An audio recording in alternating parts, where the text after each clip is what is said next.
या टीव्ही स्क्रीनवरती प्रत्येक भाषेमध्ये ट्रान्सलेट होतं, म्हणजे एकदम गावठी भाषा जसं पुढील स्टेशन, त्यानंतर मराठी भाषा. आणि या नाश्त्याबरोबर अजून एक पुडी दिलेली आहे. आधी मला वाटलं लिंबाचं सरबत आहे जे त्या नाश्त्यावर टाकायचं आहे, नंतर कळलं हा सॅनिटायझर आहे. आणि जो तो आपला इंग्लिशच बोलतोय. आपल्या नॉर्मल जी गावाकडच्या ट्रेनला असतात ना, ती तशी लोक नाही भेटली. एकदम असं प्रोफेशनल लोकांमध्ये येऊन बसल्यासारखं वाटत होतं. जो तो इंग्लिश बोलतोय इंग्लिश बोलतोय.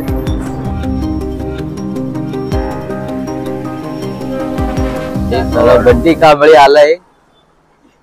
चलो चलो टाटा. चांगले वाटत ना. चला मित्रांनो, तुम्ही गेस करू शकता आता कुठे चाललोय. तशी सरड्याची धाव कोकणापर्यंत असते, तशीच आपली पण धाव कोकणापर्यंत आहे. त्यामुळे आज कोकणात चाललोय, ते पण मालवणात चाललोय. आज पहिल्यांदा चालत चाललोय एवढं, कारण गाडी नाही नेऊ शकत. टॅक्सी जणी जायचंय मला दादरला.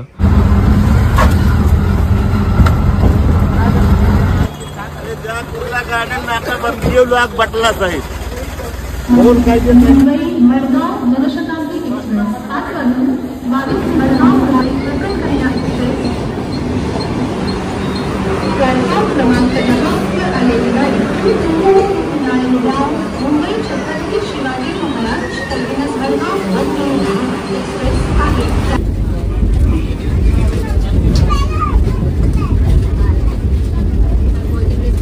आपला नाश्ता आलाय वाटतं. काय कॉफीची पावडर, 2 बिस्किट आहेत फक्त. 6 दिवसाचा प्लॅनिंग आहे. आता एवढ्या 6 दिवसात किती फिरणार काय फिरणार माहित नाही, कारण मागच्या वेळी गेलो तो मालवण 3 दिवसात फिरून झालेलं. आता 6 दिवसात बंडीला बोललो आपण जेवण वगैरे तिथंच करू, जे काय आता ते आपल्या स्वतःच्या हाताने बनवूया. म्हणजे एक काय बोलतात ते हॉस्टेल लाईफ असते तशी थोडी जगूया आपण. तर बघूया कसं काय होते प्रवास आपला, आणि मालवणचा प्रवास 6 दिवसाचा कसा होतो. आग्नेवाडीच्या यात्रेची पूर्वतयारी पण दाखवणार आहे, ती पण आपण एक व्हिडिओ करूया. आपल्याला गरम पाणी दिलंय, त्याच्यात आता हे मिक्स करायचंय.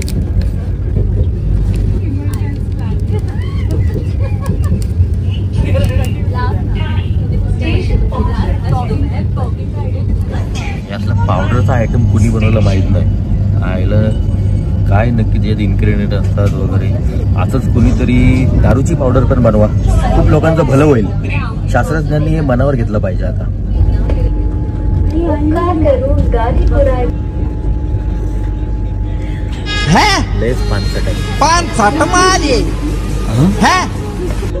साखर नाही काय नाही.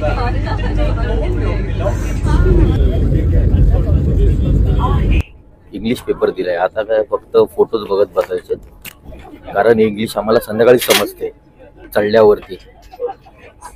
1350 काहीतरी तिकीट घेतलेली, आणि त्याच्यामध्ये नाश्ता वगैरे असं होतं, म्हणजे चांगली क्वालिटी होती. या टीव्ही स्क्रीनवरती प्रत्येक भाषेमध्ये ट्रान्सलेट होतं, म्हणजे एकदम गावठी भाषा जसं पुढील स्टेशन, त्यानंतर मराठी भाषा पुढील स्टेशन, हिंदी इंग्लिश वगैरे. आणि या नाश्त्याबरोबर अजून एक पुडी दिलेली आहे. आधी मला वाटलं लिंबाचं सरबत आहे जे त्या नाश्त्यावर टाकायचं आहे, नंतर कळलं हा सॅनिटायझर आहे. नाश्ता खूप असा होता, आणि 150 रुपये एक्स्ट्रा घेतलेले या नाश्त्याचे ते वसूल झाले असं वाटतं.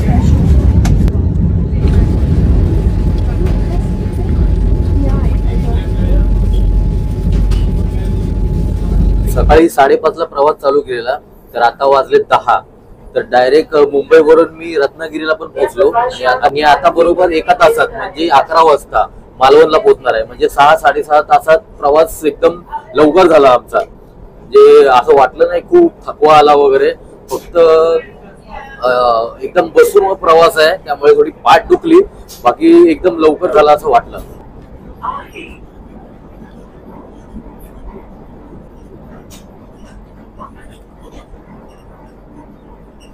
आणि या लोकल मध्ये थोडी तिकीट जास्त असल्यामुळे आपली मिडल क्लास लोक खूप कमी आहेत, थोडी अप्पर मिडल क्लास जास्तच आहेत.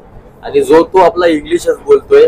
आपल्या नॉर्मल जी गावाकडच्या ट्रेनला असतात ना, ती तशी लोक नाही भेटली. एकदम असं प्रोफेशनल लोकांमध्ये येऊन बसल्यासारखं वाटत होतं. जो तो इंग्लिश बोलतोय इंग्लिश बोलतोय. आणि मेन आपली गावाची ट्रेन कशी असते, जो तो एकदम मराठी बोलतोय, एकदम गावची भाषा असते, असं वाटतं खरंच गावाला चाललोय.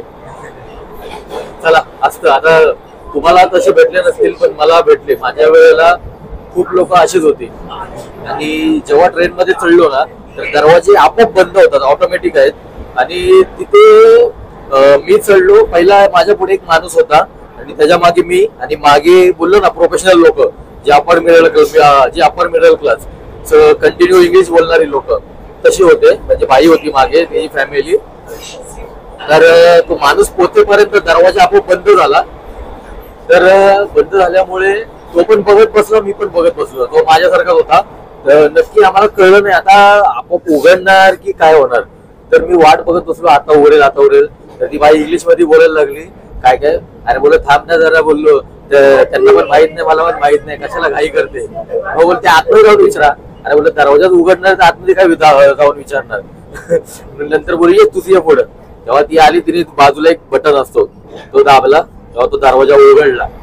नंतर हे कळलं मला, कारण एवढं मी लक्ष पण नाही दिलं तिकडे, की म्हणजे वाचायला येतं आपल्याला पण ते माहित पण नव्हतं इथे बटन आहे. हा बघा या ऐसा था. आता आम्हाला काय समजणार, एवढीचा छोटा बटन आहे त्यात समजणार कसं काय. त्यानंतर जे पॅकिंग डबे येतात म्हणजे फॉईल पेपर मध्ये वगैरे सगळं ते इथे त्यांनी ठेवलेलं असतं. म्हणजे ऑलरेडी पॅकिंग असतातच. कारण मी ना कधी रेल्वेमधलं जेवत नाही काहीच, कारण ते कसं बनवतात काय बनवतात माहीत नाही. पण ह्या ज्यांनी तिकीट बुक केली, माझा मित्र होता, त्यांनी सांगितलं की ह्या वंदे भारत मधलं खा, कारण आताच नवीन झाले त्यामुळे फूड क्वालिटी पण चांगली आहे, त्यामुळे काय टेन्शन घेऊ नको म्हणून घेतलं. तर व्यवस्थित होतं सगळं, काय भेटलं नाही. मी पहिला चेक करतो आतमध्ये काय घाण भेटते की नाही भेटते, त्यामुळे आतमध्ये काय भेटलं नाही. आणि इथे सगळं इथं स्टोरेज असतं, ऑलरेडी पॅकिंग असतं. इथे फक्त गरम करतात, गरम पाणी वगैरे सगळं इथेच असतं. इथे सगळं स्टोरेजमध्ये ठेवून देतात. पण वंदे भारतमधले बाथरूम बघा एकदम भारी आहेत, म्हणजे चांगले आहे. ते हँडवॉशची सुविधा ठेवलेली आहे. नंतर बेसिन बघा एकदम जॅगवारचं लावलेलं आहे ना, प्रॉपर एकदम भारी आहे. त्यानंतर हात सुकवायला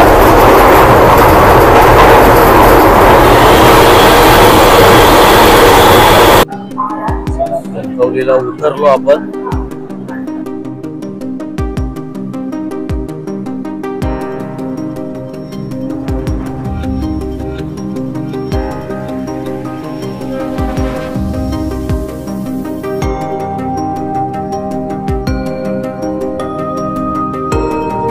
मालवणला पोचलो आणि समोर नितेश भेटलाय. आपलं 5 दिवस तिकडेच राहायचंय आपल्याला. आले आले लिंबू सोडा.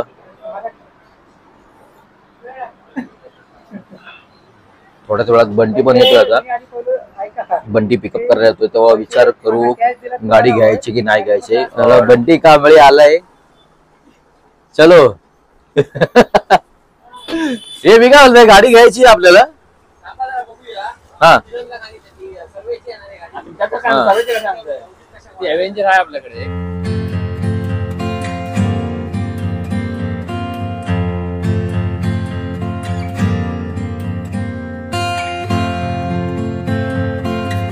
काय लागलं.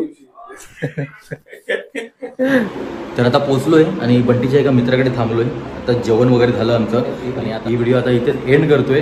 तर पुढची व्हिडिओ नक्की बघा आणि वंदे भारतचा एक्सपिरियन्स तुम्हाला कसा वाटला ते पण नक्की सांगा.